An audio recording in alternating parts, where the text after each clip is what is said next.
Salamat po. We are going to continue our series on The Bible Explains, Part 103.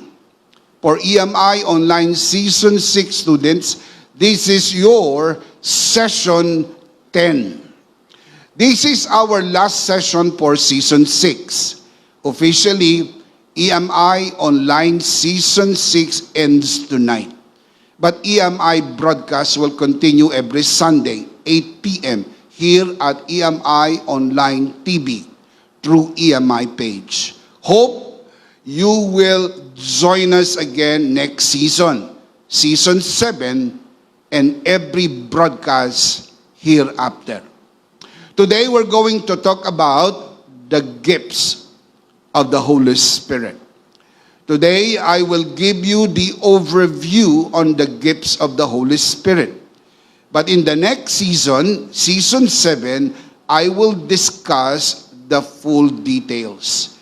Today, just an overview, just an insight into what the Bible teaches about the gifts of the Holy Spirit. Let's commit this first to the Lord. Let us pray. Our dearest Father in heaven, we are so very thankful for how you have gathered us today. Thank you for the wonderful time of praise and worship.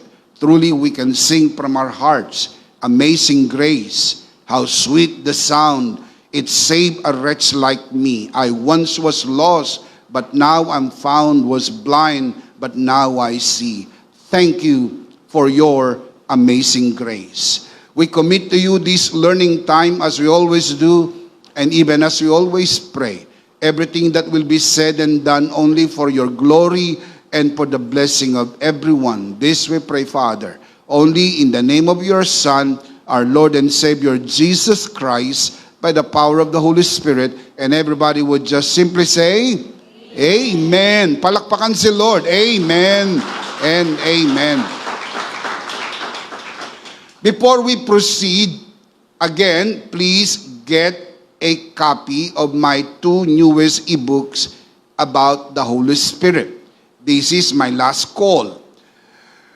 Kumuha po kayo ng kopya ng bagong release na ebooks entitled The Spirit of Grace and the Works of the Holy Spirit. You can get your copies together with over 100 titles of ebooks through Charito Shop, the official online shop of EMI. You can see the link on your screen. Let's begin. Categorically, there are 2 main Greek words used in the New Testament in reference to spiritual gifts. The words are charismata and domata. I want to say that again. Charismata and domata. Ang katuruan ng Biblia tungkol sa spiritual gifts ay mababasa po natin sa 3 major passages of the Scriptures. 1 Corinthians 12, Romans 12, and Ephesians chapter 4. Dalawang Greek words ang ginamit. Ang una ay charismata. This refers to gifts of the Holy Spirit to the believers. You can read that in 1 Corinthians chapter 12, verse 7 to 11. Also, Romans chapter 12, verses 6 to 8. The other Greek word is domata. This refers to gifts of Christ to the church. You can read that in Ephesians chapter 4, verse 8 to 13. We'll discuss this in full details next season. I just want you to know na mayroon pong 2 Greek words na ginamit sa New Testament. Charismata, gifts of the Holy Spirit to the believers. Domata, gifts of Christ to the church. Today, I want to share with you 10 fundamental truths about spiritual gifts. Dahil ito po ay overview, and this is some kind of introduction coming to Season 7. That is why I am encouraging you to continue your study in the next season. And also, you can invite your friends to to join us in this journey of learning.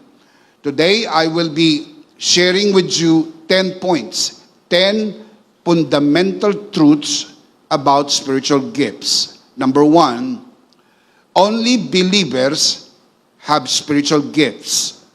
Only believers have spiritual gifts. Ang espiritual na kaloob ay para lang sa mga mananampalataya. In short, kung hindi ka mananampalataya, walang espiritual na kaloob. Dahil walang espiritual na buhay, dahil hindi ka tinatahanan ng Espiritu Santo. Ang mananampalataya na na-born again ay tinatahanan ng banal na Espiritu. At ang kaloob ng Espiritu Santo ay para sa Kanya. Don't confuse spiritual gifts with natural talents. Magkaiba po yun. Yung natural talents, inborn. Mananampalataya man o hindi, kapag ipinanganak, meron pong iba't ibang natural talents. Tulad ng pagsayaw, tulad ng pag-awit, tulad ng pag-drawing, tulad ng inclination sa arts. Mayroon po mga bata na mula pa nang sila isilang, ito po'y very evident na po sa kanila. Pero ito po'y hindi spiritual gifts. Ito po ay natural talents. Hindi po ito spiritual gifts. Ang natural talents ay makikita ninyo sa di mananampalataya at sa mananampalataya. Pero ang spiritual gifts, makikita nyo lang sa mananampalataya. Only believers have spiritual gifts. 1 Corinthians chapter 2 verse 14. Whoever does not have the Spirit cannot receive the gifts that come from God's Spirit. Again, whoever does not have the Spirit, referring to the Holy Spirit, cannot receive the gifts that come from God's Spirit, referring to the Holy Spirit. Such a person really does not understand them referring to spiritual gifts. They are nonsense to him because their value, referring to spiritual gifts, can be judged only on spiritual basis. Ang di mananampalataya ay spiritually dead.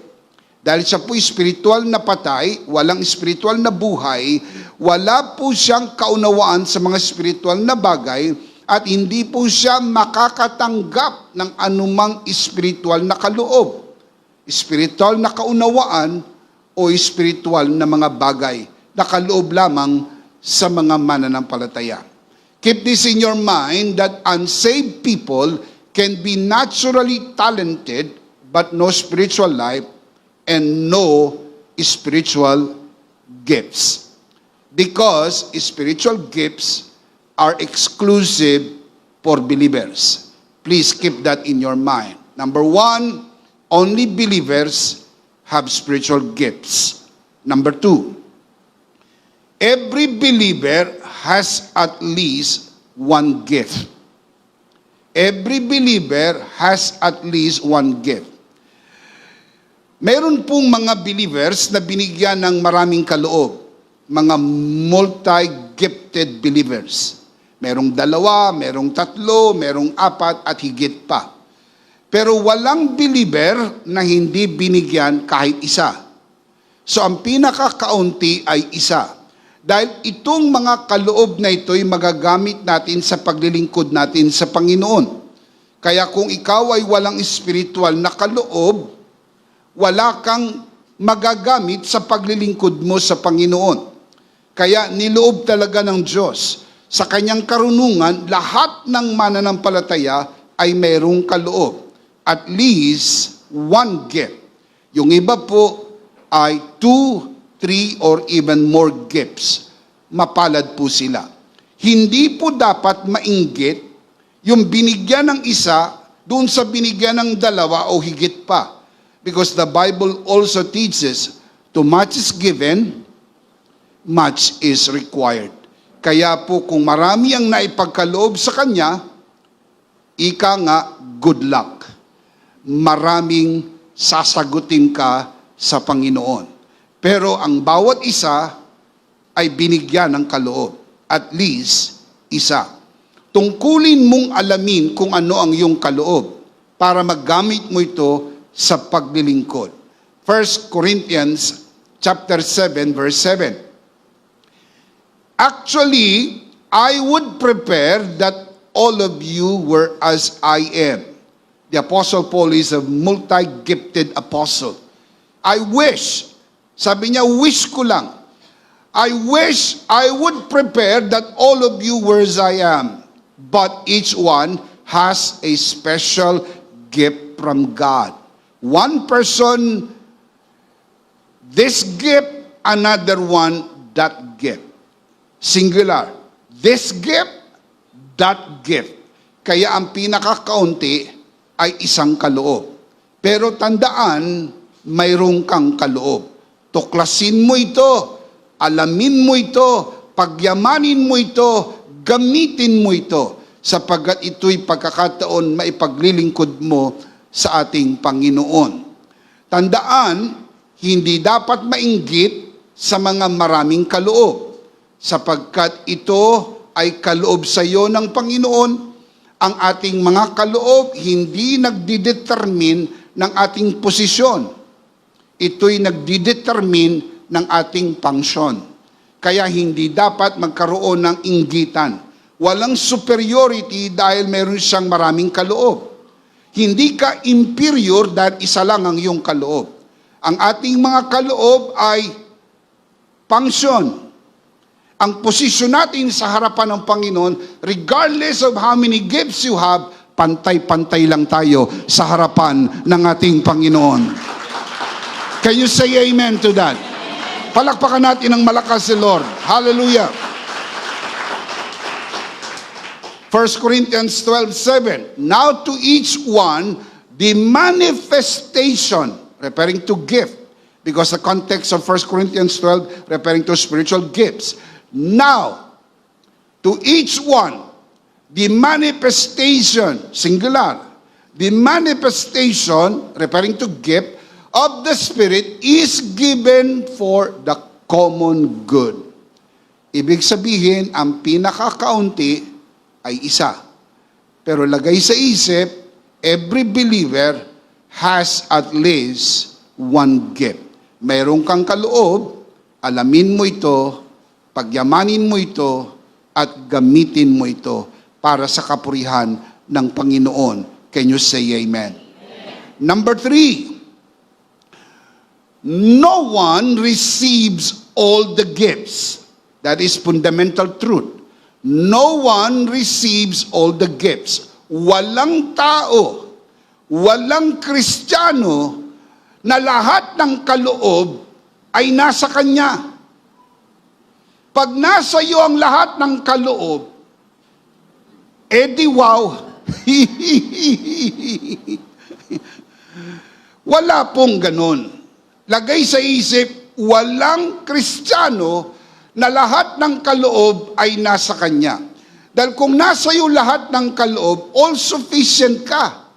Imagine, hindi mo na kami kailangan. Hindi ka na parte ng katawan. Ikaw na ang katawan. Kung nasa iyong lahat. Pero tandaan, walang tao ng lahat ng kaloob ay nasa kanya. Pwedeng marami siyang kaloob, pero hindi lahat. Iba ba yung marami sa lahat?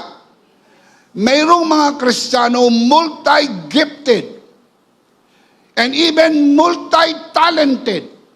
Pero hindi po lahat ng kaloob, hindi rin lahat ng talento ay nasa kanya.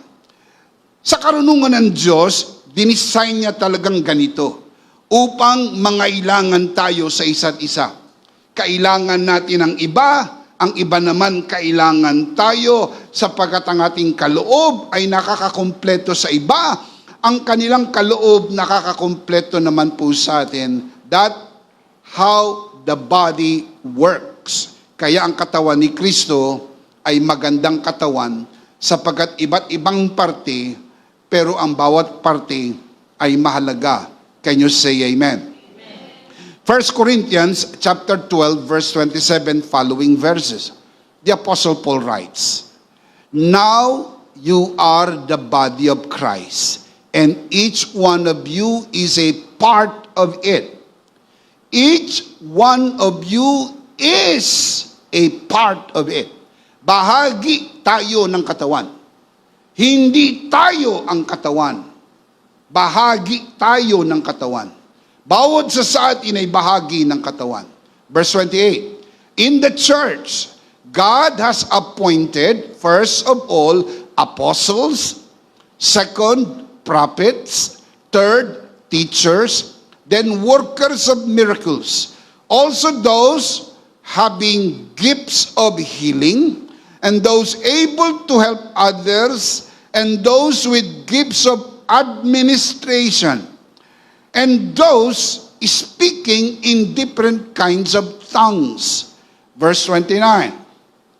Are all apostles?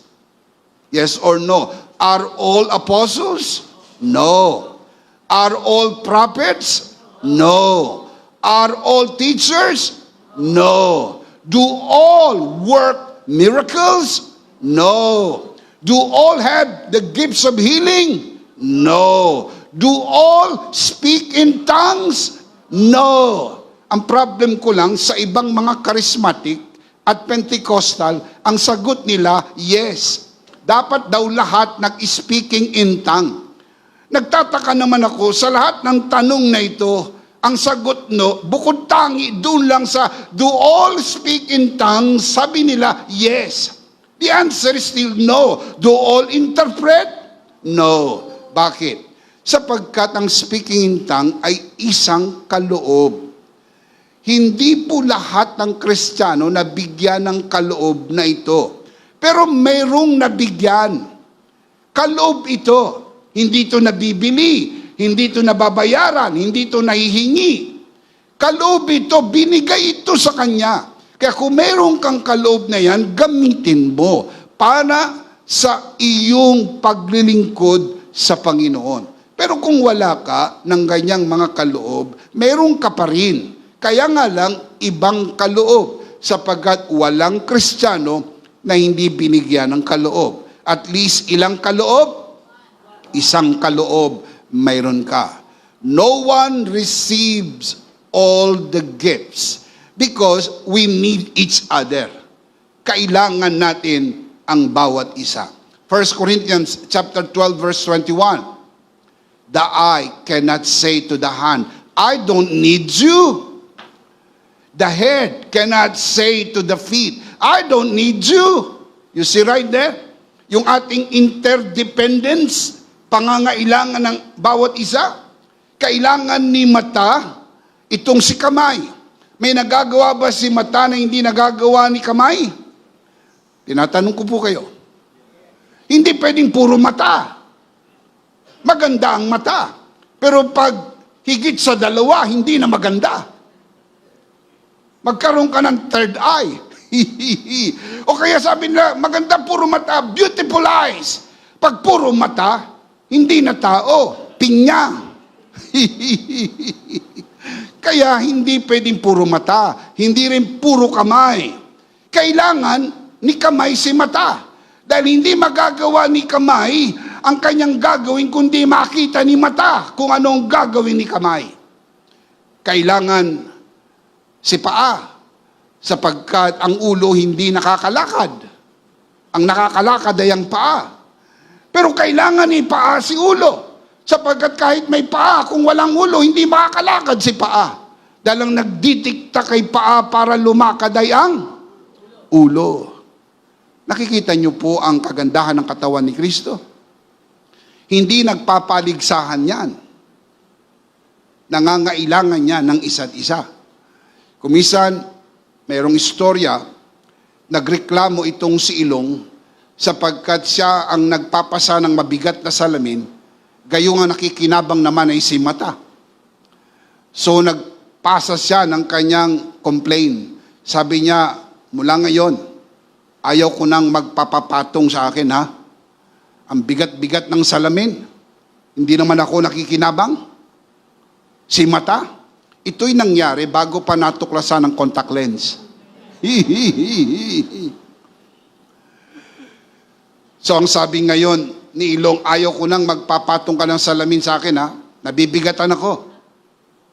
Hindi ako masyado nakikita. Kasi nakapatong yung salamin, ikaw naman ang nakikinabang. Kaya mula ngayon, hindi na pwede. So walang magawa si mata, kundi magtiis sa kanyang malabong paningin. Isang araw, dahil malabo ang kanyang paningin, nadapa siya. At ang unang nangudngod ay si Ilong. So, si Ilong na dugo-dugo ay nagreklamo. Ang sabi niya, hindi mo tinitignan yung nilalakaran mo. Tignan mo, nung madapa ka, akong nadisgrasya. Sumagot si mata, pasensya ka na, kasi malabo ang aking mata. Kung pumapayag ka lang sana, na patungan ka ng salamin, hindi sana nangyari ang disgrasya. Kapag nakita niyo po ang analogy na ito, ang bawat sa atin ay nangangailangan sa isa't isa sapagkat lahat tayo ay binigyan ng kaloob ng ating Panginoon para sa kanyang katawan. Amen. Can you say amen? We need each other. I need you and you need me. I need your gifts and you need mine. Kasi dinisenyo tayo ng Diyos, nangangailangan sa isa't isa. Narinig nyo ng story nito ng maraming beses. Pero para sa mga nanonood sa broadcast, maaaring maririnig lang nila ito sa unang pagkakataon. Dumating ang panahon, nagkaroon ng matinding pagtatalo ang 5 daliri na ito. Sinasabi nila kung sino ang pinakamagaling sa kanila. Ang sabi, ako ang pinakamagaling sapagkat ako ang taga-approve. Sabi na, hinlalaki, ako ang pinakamagaling, ako ang taga-approve. Tama ba? Pag sinabing approve, ganyan?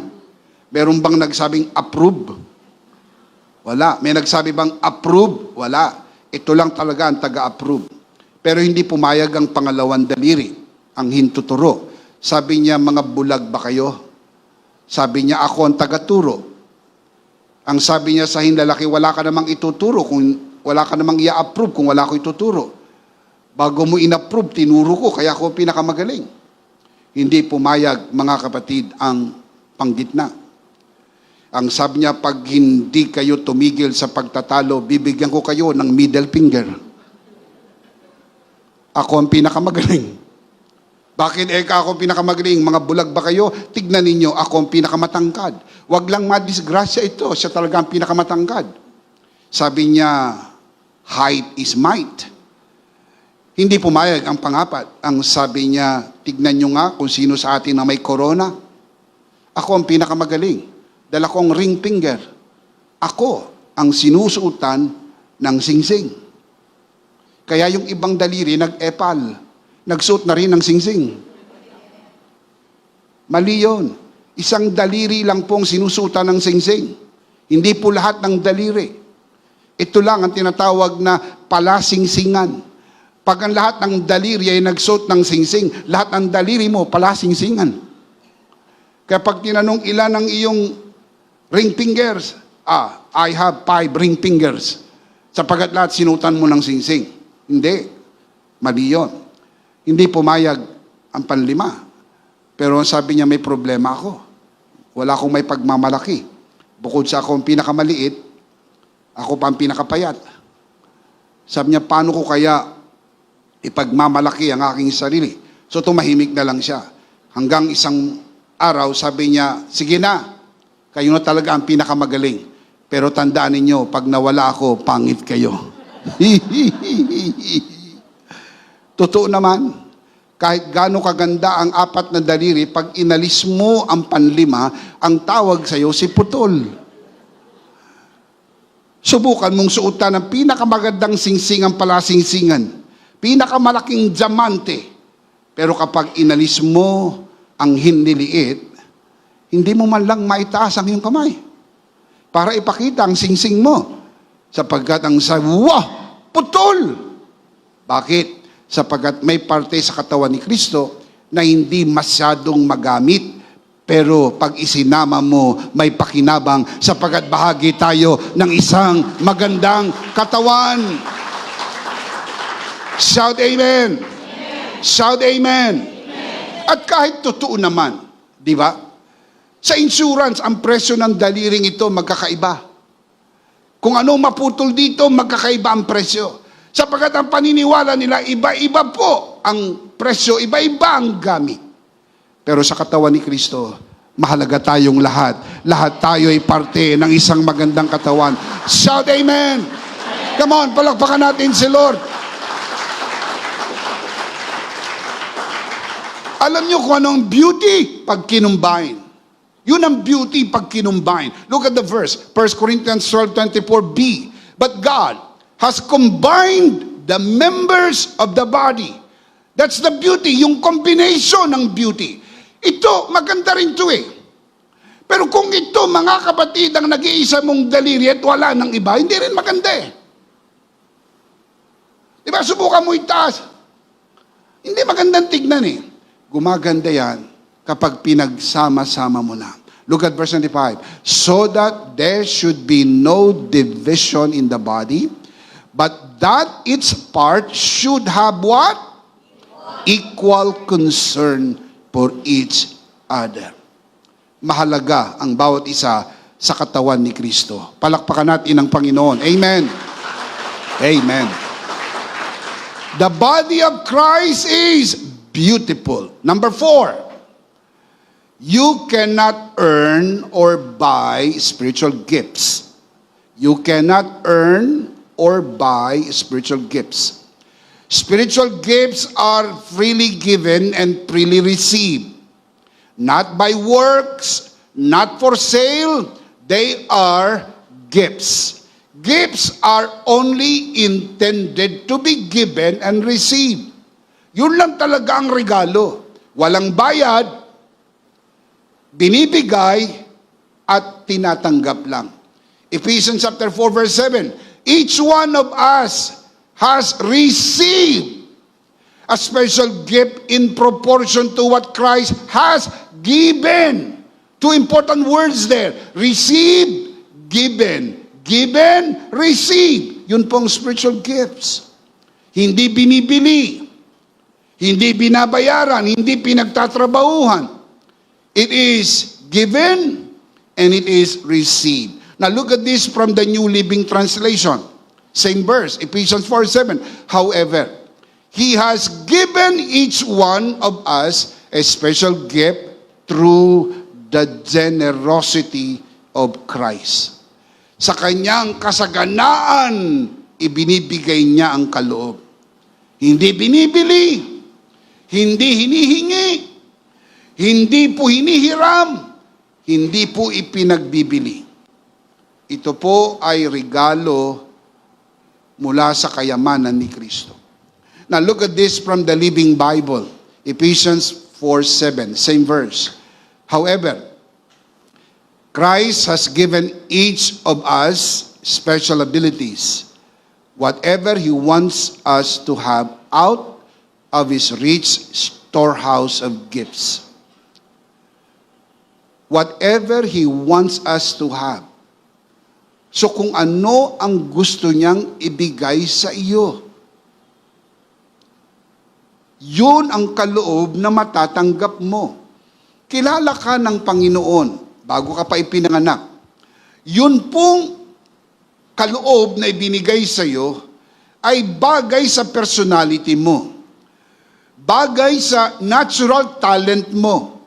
Meron ka natural talent, yung spiritual giftings na ibinigay sa iyo ng Panginoon, either lalong may enhance yung natural talent mo, at lalo namang magagamit mo yung spiritual gifts mo because of your natural talents. Kaya alam ng Diyos kung anong bagay para sa iyo. You cannot earn or buy spiritual gifts. Keep that in your mind. Acts chapter 8 records a story of Simon Magus, who thought that he could buy the gifts of God. Merong istorya, merong tao ng pangalan Simon Magus, Magus meaning magician. Siya po isang salamangkero bago po siya nakarinig ng gospel. Hindi po siya totoong na-convert, pero nakatawag ng pansin sa kanya ang ministry ni Philip doon sa Samaria dahil maraming gumagaling, maraming milagro. Siya bilang salamangkero, magicians, nakatawag sa kanya ng pansin kasi yung kanya fake eh. Sabi niya, wow, ibang klase ito.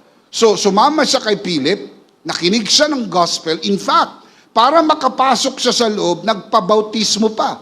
Kaya itong si Simon Magus ay nagpabautismo. Hindi pa nagtagal, inalok niya ng pera ang mga apostol para bigyan siya ng ganitong kaloob. Imagine, nagkaroon ng bribery. Binribe niya ang mga apostol, ito ang pera, bigyan niyo ko ng ganyang kaloob. Well, in fact, ang motibo niya, makuha itong ganitong kapangyarihan at maidagdag niya sa kanyang negosyo, maidagdag niya sa kanyang gawain ng salamangka sapagkat namangha siya na mayroong mga gumagaling at mayroong mga milagro. Ano ang naging tugon ng mga apostol, particularly si Apostle Peter? Acts chapter 8 verse 20. Peter answered, he was talking to Simon Magus, "May your money perish with you, because you thought that you could buy the gift of God with money." Why so? Because spiritual gifts cannot be bought. It can only be received. You cannot earn, you cannot buy spiritual gifts. Pero si Simon Magus, inisip niya, kaya niyang bilhin. Akala niya, ang mga alagad ay mukhang pera. Akala niya, ang mga alagad at ang mga apostoles ay makukuha sa pera. Ang sabi ni Apostle Peter, "May your money perish with you, because you thought you could buy the gift of God with money." Verse 21, "You have no part or share in this ministry." Tell me why? Because your heart is not right before God. Antindi. By the gift of discernment, na discerning Apostle Peter, na hindi tama ang kanyang puso. Yung puso, tinutukoy yung motibo. Bakit gusto mo magkaroon ng ganitong kaloob? Bakit gusto mo magkaroon ng ganyang kaloob? Verse 22, "Repent of this wickedness and pray to the Lord. Perhaps He will forgive you for having such a thought in your heart." Ano ba yung nasa kanyang kaisipan? Na mabibili niya ang kaloob. Sabi ni Apostle Peter, magsisi ka sa ganyang kasamaan. Now look at verse 23. "For I see that you are" what? "Full of bitterness and captive to sin." Hindi pa tunay na born again. Kasi kung born again na po si Simon Magus, wala po siyang ganyang description. Captive to sin. Dahil ang mga totoong born again, no longer captive to sin. Pinalaya na tayo ng Panginoon sa kasalanan. Bitterness, envy. Siya po'y naiinggit. Maraming umaaten sa kanyang gathering ni Philip. Maraming umaaten sa gathering ng mga apostles. Tsaka voluntary. Kusang loob na pupunta ang mga tao. Maraming gumagaling. Tumataka sa mga demonyo. Ang mga pilay lumalakad, ang bulag nakakita. Ang mga inaalihan ng masamang espiritu lumalaya. Bitterness and envy in his heart. Gusto niyang magkaroon ng ganitong kaloob. Inopera niya ng pera ang mga alagad. Ang taong ito ay bautismado. Ang taong ito ay sumasama sa gawain. Anong tinuturo sa atin ng verse na ito? Hindi ko mo nabautismuhan, hindi ko mo nakikita mo sa loob ng church, hindi ko mo nakikita mo sa Bible study, hindi ko mo sumasama sa grupo, ay genuine ang conversion. We do not want to be judgmental, but we want to be as accurate as it can be. Walang nakakaalam ng taong tunay na converted, kundi ang kanyang sarili at ang Panginoon lang. You cannot judge people. I cannot judge people. But you can judge yourself. You know kung genuine ang iyong conversion. Sabi po ng Romans 8:16, "The Spirit bears witness with our spirit that we are God's children." How do you know that you are God's child? You should know. No one should tell you. You should know automatically. It's an inside testimony of the Holy Spirit. You know and that you know and that you know that you are truly a child of God. And a child of God does not have this bitterness and this captivity to sin and this thought of buying the gift of God. Sapagkat bakit mo bibilhin ang kaloob kung meron namang kaloob na ibinigay sa iyo ang Panginoon? Can you say amen? You cannot earn or buy spiritual gifts. Number 5, the Holy Spirit decides what gifts you receive. The Holy Spirit decides what gifts you receive. Not the church, not the pastor, not the bishop. Hey, not even you. Hindi ikaw ang mag-decide what gifts you receive. It is a sole determination of the Holy Spirit what gift or gifts you receive. Let me show you 1 Corinthians 12:11. It is the one and only Holy Spirit who distributes these gifts. He alone decides which gift each person should have. Who decides? The Holy Spirit. So ang decision, ang determination, ang distribution ay sole work of the Holy Spirit. Wala pong nabiling prangkisa ang sinuman at sinasabi na distributor kami. Pag pinatungan ka ng aming kamay, bishop ka na. Pero kailangan mong magbayad. So, bagay na bagay kay Simon Magus, di ba? Sapagkat naisip nila pwedeng bilhin. Kaya yung iba maging bishop lang. Nagpa-ordain kahit hindi naman dapat maging bishop. Sapagkat wala naman binibisyapan. Matawag lang na bishop. Nagbayad ng malaking halaga para magkaroon ng title na bishop, magkaroon ng title na reverend, magkaroon ng title na pastor. Makinig mga kapatid. Hindi po ako laban sa kung ikaw ay tunay na bishop. Dahil ang bishop, merong ino-oversee ng mga pastor. Hindi po ako laban kung ikaw po ay pastor, meron kang ino-oversee na congregation. O ikaw ay tawaging reverendo o whatever title you want to have. Hindi po ako laban. As long as it is given to you voluntarily and you did not buy it. Hindi mo yan binili, yan ay kusa na ibinigay sa iyo as an affirmation of the body. Naniniwala ang group of pastors, naniniwala ang group of leaders, naniniwala ang mga mananampalataya na ikaw ay merong calling at ikaw ay merong pagkatawag galing sa Panginoon. Pero kung yan po ay decision lang ng board, decision lang ng blackboard, hindi po yan affirmed ng Scripture. Sino lang ang nagdi-decide? Ang Holy Spirit. Sino lang ang nagdi-distribute? Ang Holy Spirit. Kanya po yung soul work and ministry. Number 6, spiritual gifts are permanent. Spiritual gifts are permanent. Romans 11:29 from NIV, for God's gifts and His call are irrevocable. Ano po ibig sabihin ng irrevocable? Hindi na nababago, hindi na nababawi. Kapag naibigay ang kaloob na yan ay mananatili.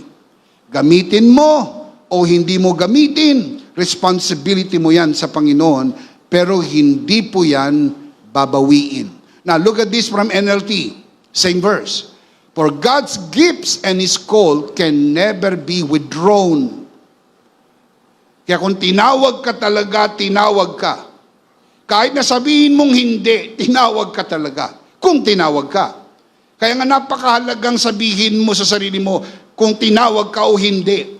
Kasi people can just say from a distance at tinawag ka. Pero only you, no one but you can tell the truth with the inner testimony of the Holy Spirit if you are called or not. Now, sabi mo, hindi ako tinawag. Maring meron ka ibang dahilan. It is your responsibility to God. But at least someone has told you, you are called. Now, whether you are or not called, it's up to you. Ikaw yon. Now, look at this from God's Word translation. Same verse, Romans 11:29. God never changes His mind when He gives gifts or when He calls someone. Hindi nagbabago ang isip ng Diyos. At tandaan po natin mga kapatid, spiritual gifts are permanent.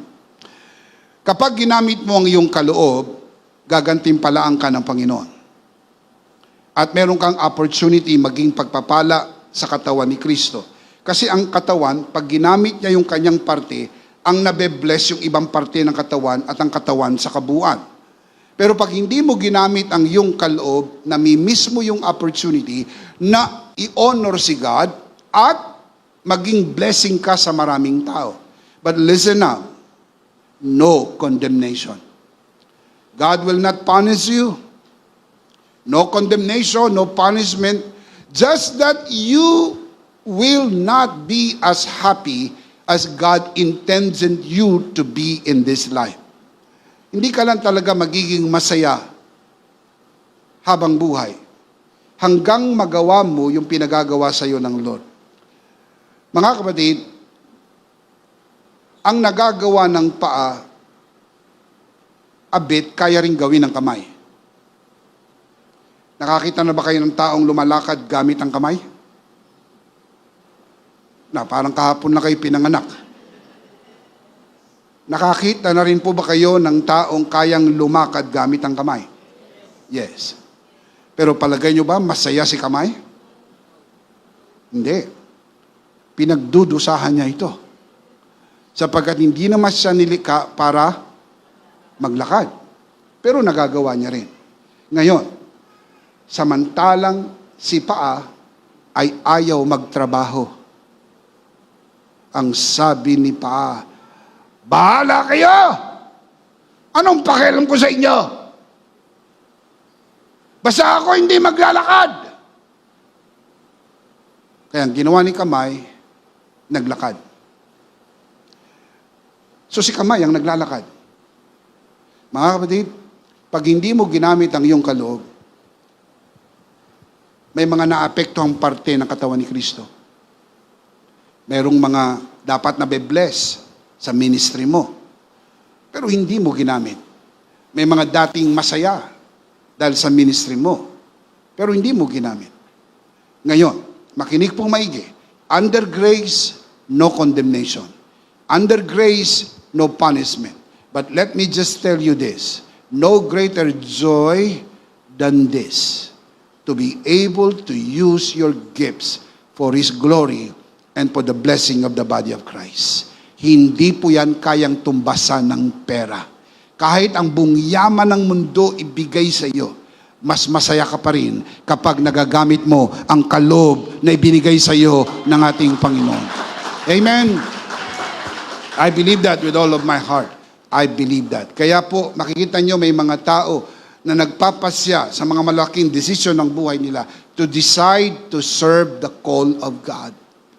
Kasi hindi yan nawi-withdraw. Hindi po yan nare-revoke because spiritual gifts are permanent. Pag binigay yan, dyan na yan forever. You will answer it to God. You will not go to hell because you did not use your gifts. No condemnation, no punishment. Pero dito sa lupa, nung ikaw ay nabubuhay, hindi mo nagamit ang iyong kaloob. Sayang. Mas marami pa sanang naligtas. Mas marami pa sanang napagpala. Mas marami pa sanang natuto. Mas marami pa sanang na-bless. Only if you use your gifts. Can you say amen? Number 7. You need to develop your spiritual gifts. Meron kang spiritual gifts. You need to develop. Now, let me show you the verse. 1 Timothy chapter 4, verse 14. Sabi ni Apostle Paul kay Pastor Timothy, do not neglect the spiritual gift that is in you, which was given to you when the prophets spoke and the elders laid their hands on you. Do not neglect. Sa Tagalog, huwag mong pabayaan. Bakit niya sasabing huwag pabayaan kung walang nagpapabaya? Hindi ba? Kapag sinabing huwag mong pabayaan, mayroong nagpapabaya. That's why sabi niya, do not neglect. Huwag mong pabayaan. May calling ka. May tawag sa iyo ang Panginoon. May kaloob na binigay sa iyo ang Panginoon. You know that you have tested that for so many years. Hindi mo pwedeng sabihin, mga batid, na wala. You will be lying to your teeth kung alam mo sa puso mo na mayroon. Si Timoteo ay may pagkatawag ng pagpapastor, meron siyang kaloob ng pagtuturo, kaya ang sabi sa kanya ni Apostol Pablo, do not neglect. 2 Timothy chapter 1 verse 6, sa pangalawang sulat niya, ganito naman ang sinabi niya, this is why I remind you to fan into flames what? The spiritual gift God gave you when I laid my hands on you. Una, do not neglect. Pangalawa, fan into flames. Ano ibig sabihin ng fan into flames? Diba kapag meron kayong gusto manatiling nagniningas, pinapaypayan ninyo? Fan into flames meaning use it, maximize it, develop it, amplify it. Di ba ang baga, kapag pinaypayan mo, nagiging apoy? Maximize it. Use it to the fullest. Kung ikaw ay may gift of teaching, enhance that gift and be the best teacher that you can ever be.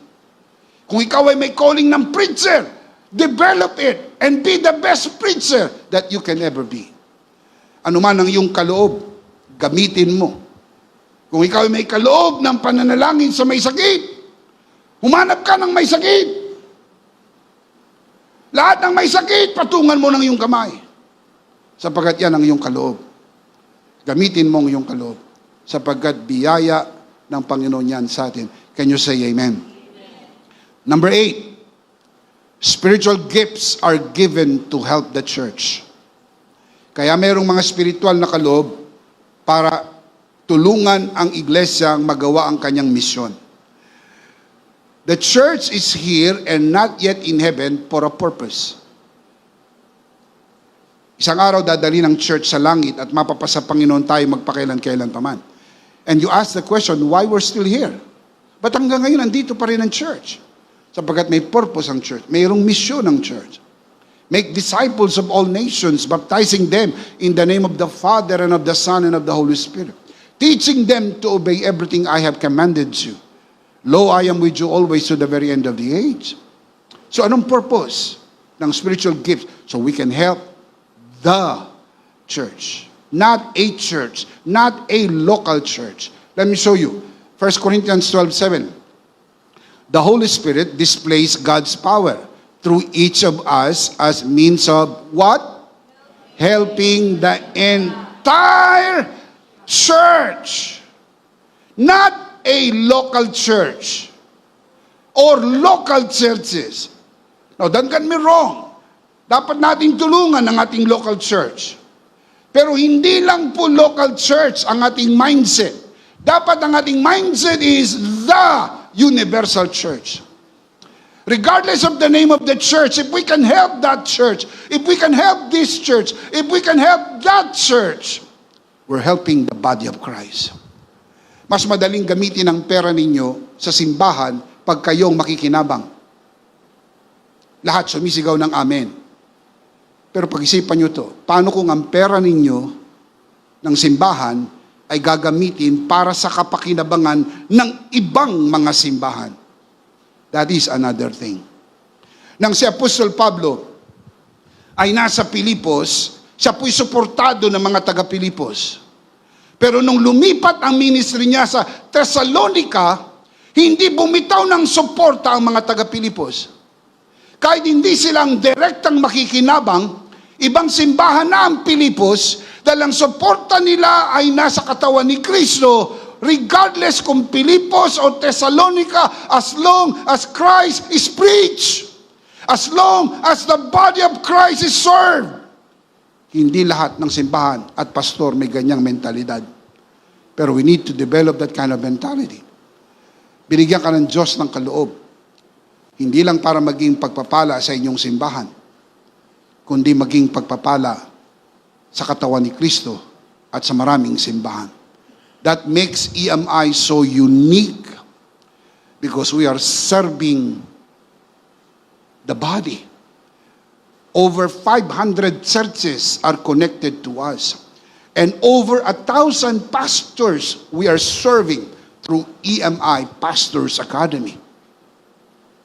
Sarili nating pera, sarili nating panustos, na dapat sana gagamitin na lang natin sa atin, ay ginagamit pa natin para mag-provide ng free training, free Bible school, free Pastors Academy, para mas marami pang masanay, mas marami pang maturuan, para lumawig ang mabuting balita, and soon and very soon, maabot ang buong Pilipinas ng mensahe ng biyaya, Full Grace Philippines. And eventually, buong mundo, Full Grace International. If you believe that, shout amen. Palakpakan si Lord, malakas. Amen. That is why I am very, very happy that I am part of EMI. Because EMI is serving the body of Christ. Can you say amen? So always remember, mga kabiyaya, that spiritual gifts are given to help the church. Number 9, spiritual gifts are given to serve others.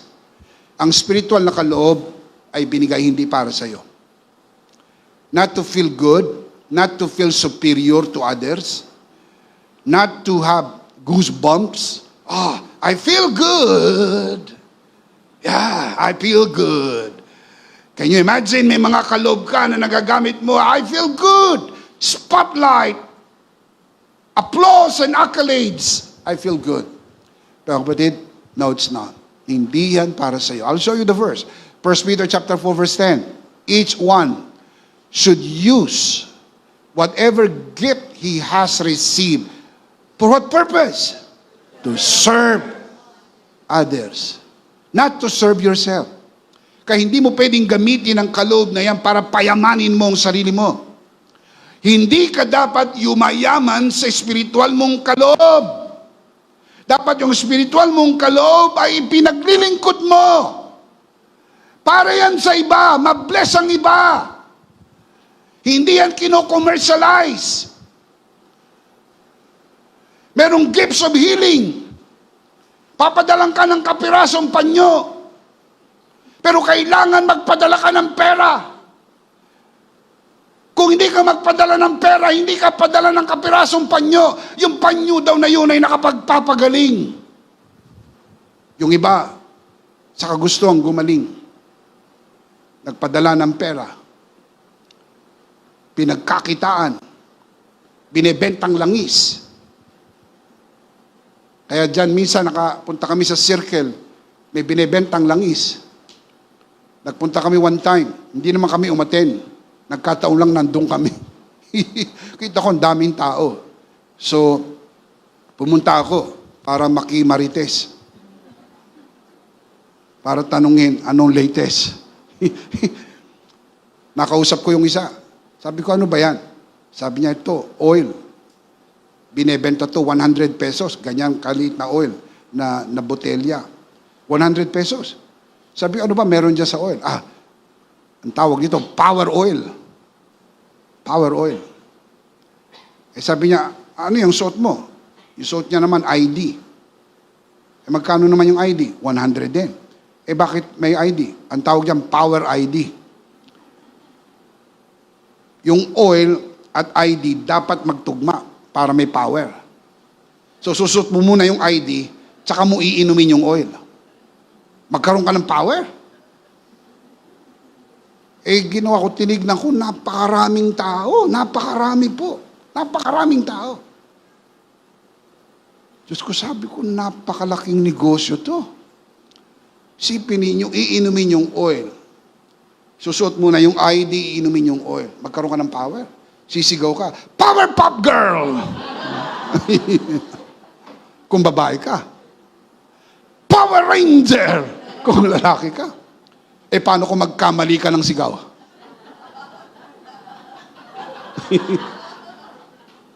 Mga kapatid, babala ko lang po, mag-ingat kayo, lalo na sa mga nanonood sa broadcast, doon sa mga komersyalismo. Ginagawang komersyo ang espiritual na kaloob.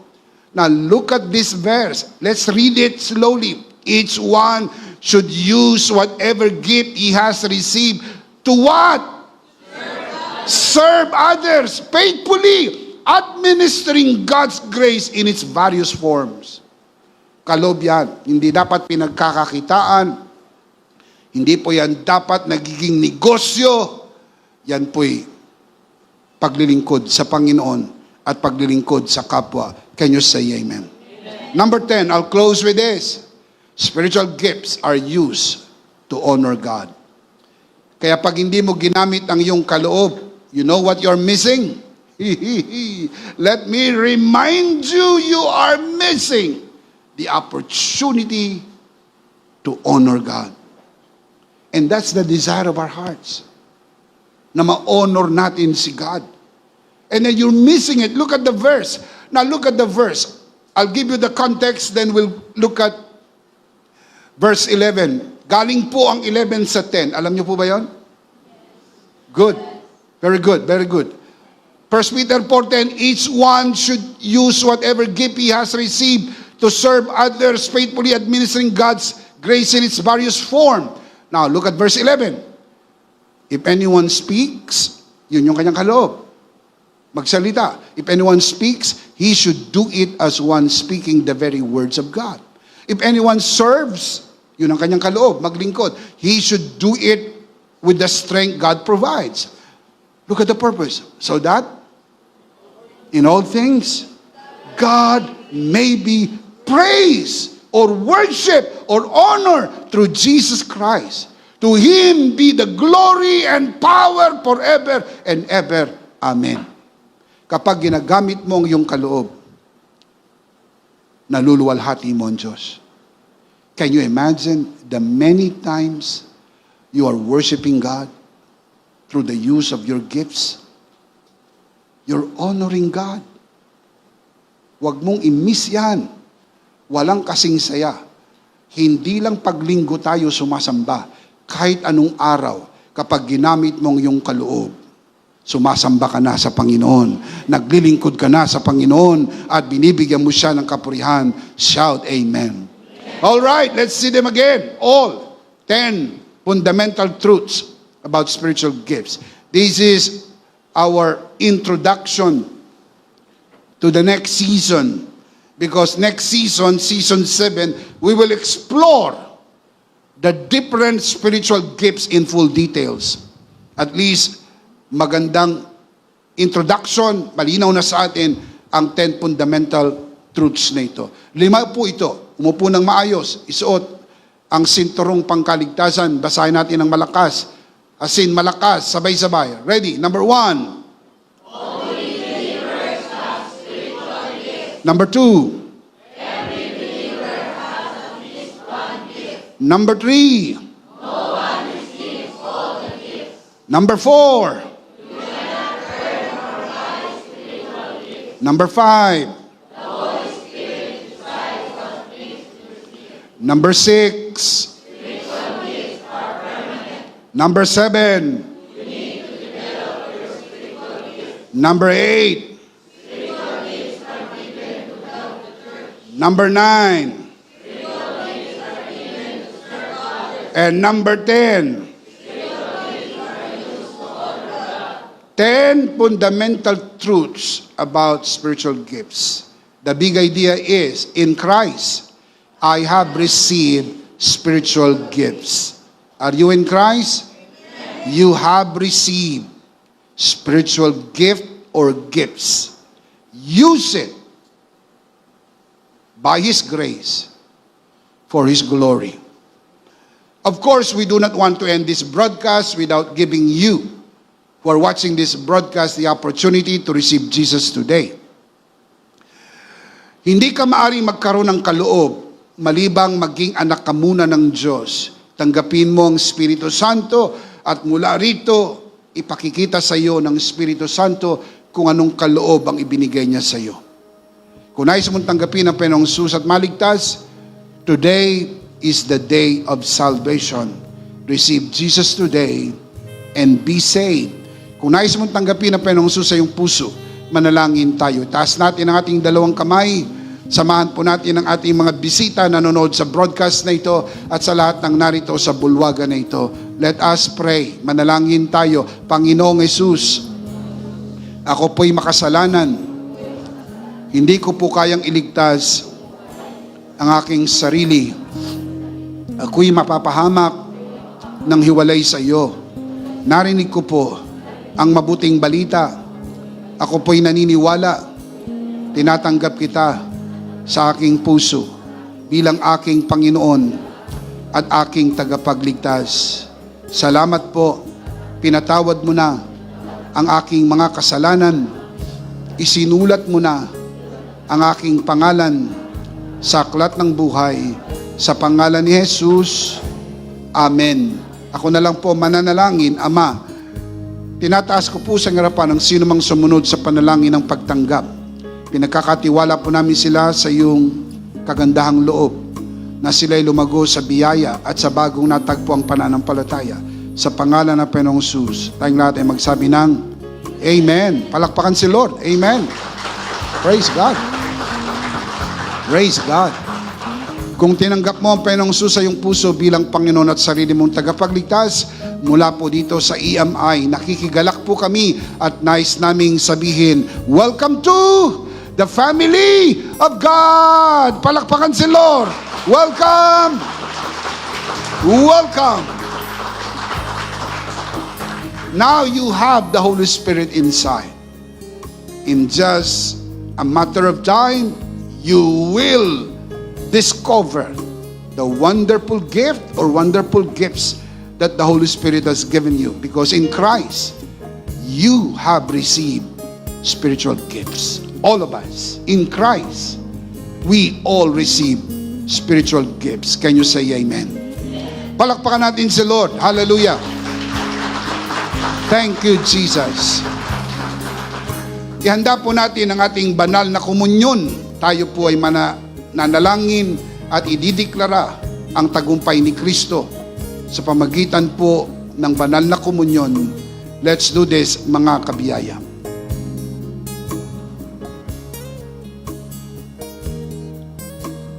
Let's do this together, mga kabiyaya. Hawak-hawak po natin ang pinakamakapangyarihang simbolo ng tinapos na gawa ni Kristo sa krus ng Kalbaryo. Ito ang aral na tinanggap ko sa Panginoon at ngayon naman ay binibigay ko sa inyo. Nang gabing siya'y pagkanuloy dumampot siya ng tinapay. Kanyang pinagpira-piraso at kanyang sinabi, ito ang aking katawan na pinagpirapaso dahil sa inyo. Gawin niyo to bilang pag-alaala sa akin.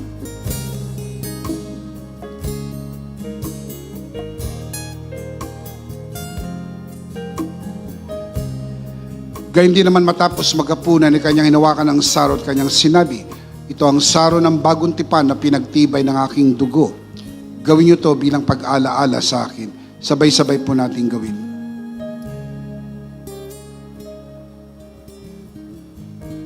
Ate po itaas ang ating dalawang kamay at sumunod tayo sa panalangin na ito. Aming Ama, maraming salamat po sa aming Panginoong Jesucristo.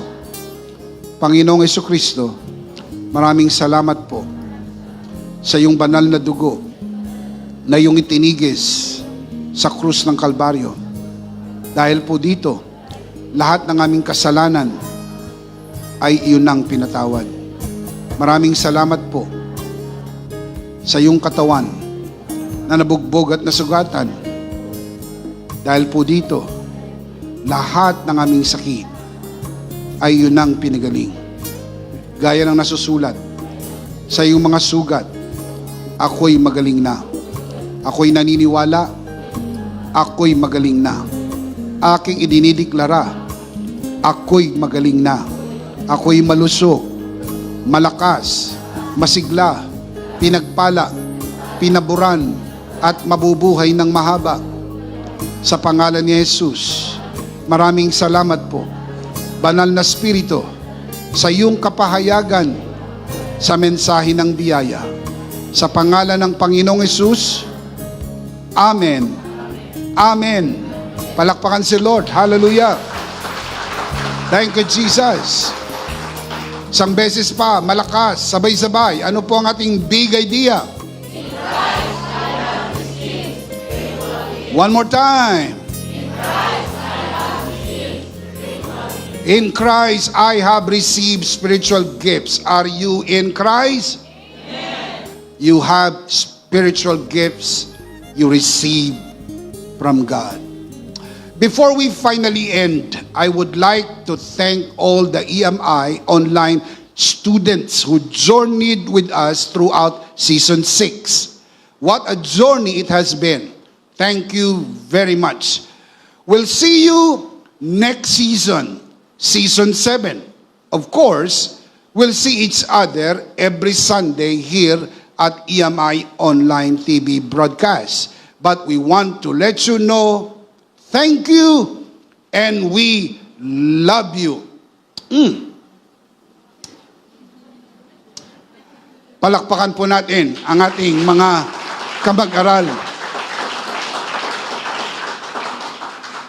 Last of all, let me speak to your heart.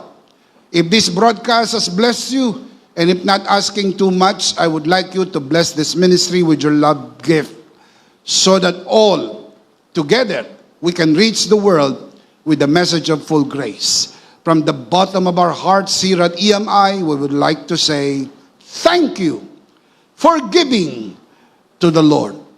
We'll see you next Sunday, purposely on site, but definitely we'll see you again online. Ako po si Bishop Emmy, kasama po si Pastora Jo at ang kabuuan ng The Lord's Community at EMI Broadcast. Maraming salamat po. Stay a bit for more announcement. Stay blessed, stay connected. Always remember, in Christ, you are Charito!